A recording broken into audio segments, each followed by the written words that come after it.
Friends, welcome back to my channel. ఈరోజు my last duchess అనేటువంటి పోమ్ యొక్క సమ్మరీని మనం తెలుగులో తెలుసుకుందాం. ఈ యొక్క పోమ్ని రాబర్ట్ బ్రౌనింగ్ రాయడం జరిగిందనమాట.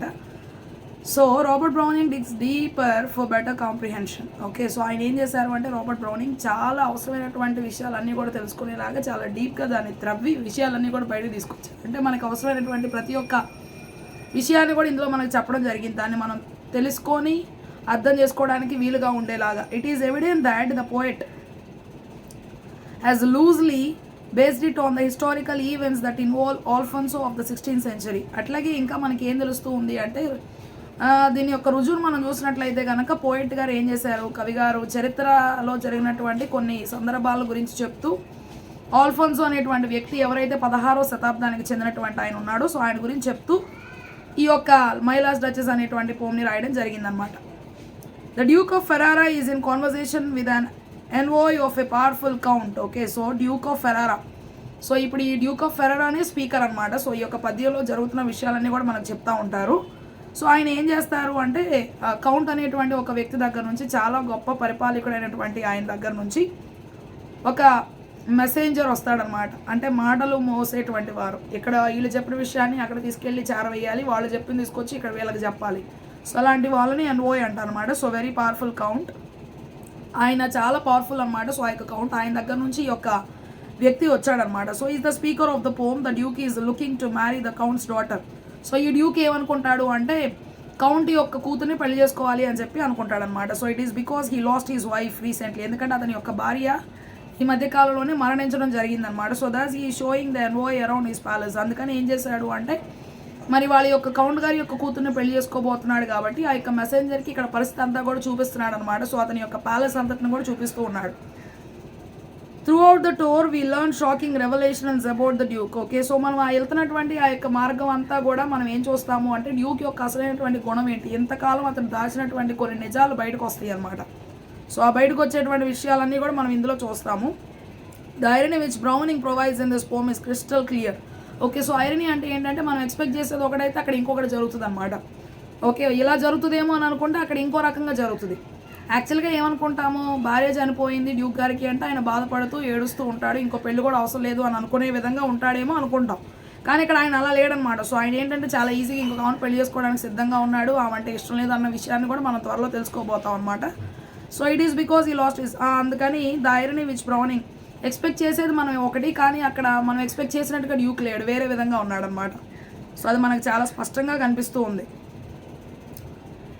ఆఫ్ హిస్ లాస్ట్ డచెస్, ఇంతకుముందు చనిపోయినటువంటి భార్యను బట్టి బాధపడతాడు. He believes that the painter has captured the spectacle of duchess glimpse. Okay, so ఎంత బాగా ఆ పెయింటర్ మంచి డ్రాయింగ్ వేశారు అంటే అసలు ఆవిడ చాలా అందంగా ఉంది, నిజంగా బ్రతుకుందా అన్నంత అందంగా ఆ యొక్క బొమ్మను అయితే ఆయన గీయడం జరిగిందనమాట. సో చాలా అందంగా ఉంది. But he also says that deep and jealous glance was not just for the Duke. ఇంకా ఏంటి అంటే అది చాలా అద్భుతంగా వచ్చింది, చాలా బాగుందనమాట.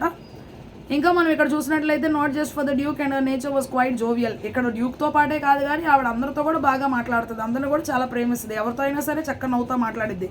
దస్ we see how jovial nature did not go when down well with him.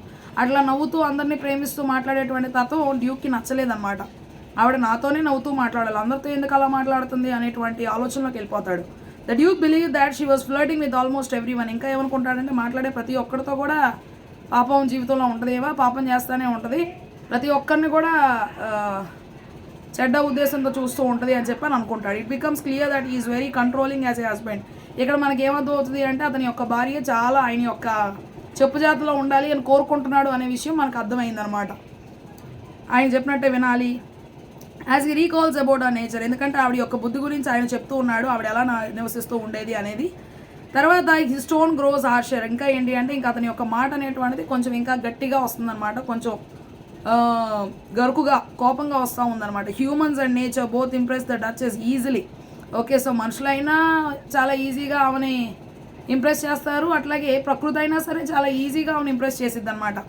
Which was not acceptable to him. Okay, so ఆయన ఏంటి అంటే ఆయన చూసే ఇంప్రెస్ అవ్వాలి, ఆయన చేసిన పనులే చూసి నవ్వాలి, ఆయన్నే ఎక్కువగా ఇష్టపడాలి అని ఆయన కోరుకుంటాడు. ఈవిడ మాత్రం ఎవరేది చేసినా సరే నవ్వుద్ది, ఎవరేది చేసినా సరే ఇష్టపడుతుంది, చాలా సంతోషిస్తుంది అనమాట. సో అది ఆయనకు నచ్చలేదు.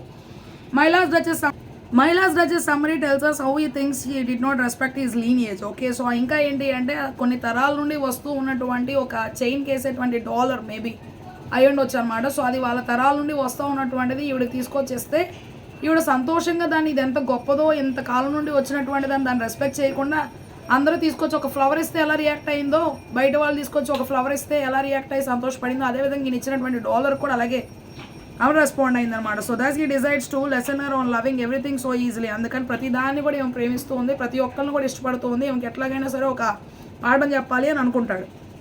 Consequently we learn that the Duke probably commanded to kill her. ఇంకా మనకి ఏమర్థం అవుతుంది అంటే మేబీ ఈయనే ఎవరికైనా చెప్పి ఆమెను చంపేయండి అని చెప్పాడేమో అని చెప్పి మనకు అనిపిస్తూ ఉంది. After that he casually gets back to the business. మళ్ళీ తర్వాత అతను చేయాల్సినటువంటి పనిలోకి వచ్చేస్తాడనమాట. Casually get back to the business at hand. మళ్ళీ వేరే పని చేయడానికి చక్కగా వచ్చేస్తాడు. ఆమెను చంపేస్తాడు, చంపేయమని ఎవరికో చెప్తాడు, తర్వాత ఆయన పని ఆయన చేసుకుంటూ ఉంటాడనమాట.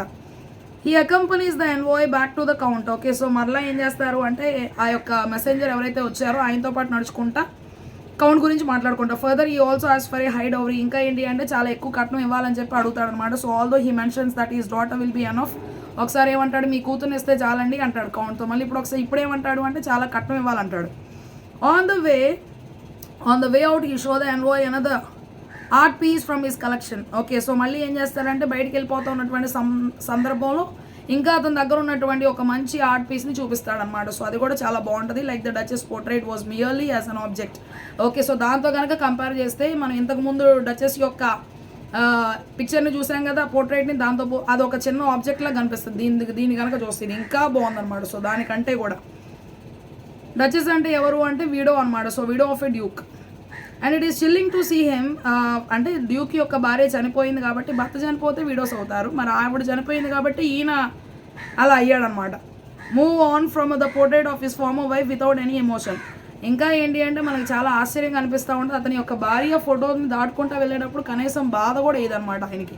అక్కడ ఆయన యొక్క బుద్ధి ఏంటో మనకు చాలా బాగా స్పష్టంగా అర్థమవుతుంది.